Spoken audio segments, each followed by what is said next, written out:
bago magdesisyon ng inyong coach, syempre pakinggan muna natin kung ano masasabi sa performance ninyo ni Coach Sharon. It's really hard kasi nagko-contrast, pero in the end, di ba, they were in unison. They were really supporting each other. But, of course, because from the beginning, swak agad, for this round, I would have to go with Brandon.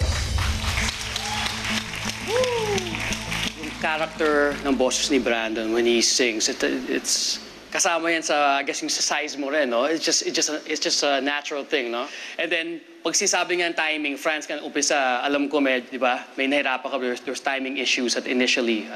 Pero naman, as the song progress nga, naramdaman ko na parang you were performing, you were on that stage, again, engaged ka. Woo! Di ako go with Franz, maybe. Okay. Sino naman kaya para kay Coach Sarah? Ang simple ng inyong pag-awit, pero ramdam na ramdam namin yung puso. Kung pipili ako sa inyo, si Brandon. You guys are making this hard for me. Franz, ang maganda naman ng ginawa mo, emotionally you were connected sa kanta at bumabawi ka bumabawi. And this is probably the best that you've sung this song. Brandon has been consistent. Mula sa unang rehearsal, 0 problems. As in, 0.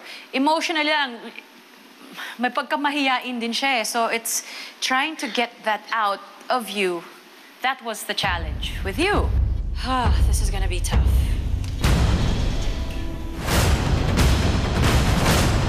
Who's it gonna be?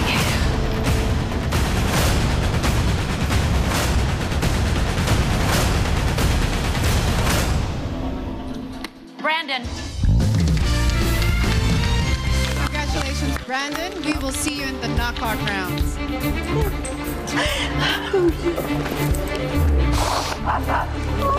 Now for Franz, coaches, he's up for steal.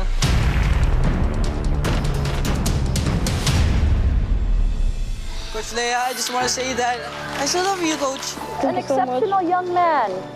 Good job. Thanks. Good job. Proud na proud pa rin kami sa'yo. Thanks, Dad. Okay lang yan.